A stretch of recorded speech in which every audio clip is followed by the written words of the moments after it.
Trump సంచలనాత్మకమైనటువంటి నిర్ణయానికి సిద్ధపడుతున్నాడు. ఇప్పుడు భారతదేశంలో ఏదైతే స్పెషల్ ఇంటెన్సివ్ రివిజన్ సర్ పేరుతో చనిపోయినటువంటి వాళ్ళు, డబుల్ ఓట్లు ఉన్నటువంటి వాళ్ళు, డూప్లికేట్ ఓట్లు ఉన్నటువంటి వాళ్ళు, మనుషులు లేకుండా ఓట్లు ఉన్నటువంటి అన్నీ ఎలా అయితే తొలగిస్తున్నారో అట్లాంటిది అక్కడ అమెరికాలో కూడా అనేక రాష్ట్రాలు, ఎస్పెషల్లీ డెమోక్రాట్స్కి సంబంధించినటువంటి రాష్ట్రాలు, వీళ్ళు రిపబ్లికన్స్ కదా, డెమోక్రాట్స్కి సంబంధించినటువంటి రాష్ట్రాలలో వలసదారులు లేదంటే చొరబాటుదారులు, అక్రమ నివాసితులకు కూడా ఓటు హక్కులు ఉన్నాయట.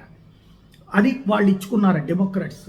దాన్ని క్లియర్ చేసేదాకా ఎలక్షన్స్ని నిలుపు చేయడం అనేటటువంటి దిశగా అడుగులు వేస్తున్నట్టు 2026లో జరగాల్సినటువంటి మిడ్ టర్మ్ ఎలక్షన్స్ని ఆ పేరుతో నిలుపు చేయడానికి రెడీ అవుతున్నట్టే. డెమోక్రాట్ రన్ స్టేట్స్ అన్నిటిలో కూడా ఆల్ ఇల్లీగల్ ఓట్స్ ఇంక్లూడింగ్ ఎవరైతే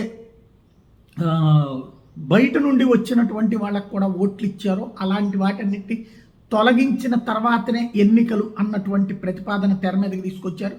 ఇది సాధ్యమా కాదా అమెరికన్ కాన్స్టిట్యూషన్ ప్రకారం అన్నది చూడాలి.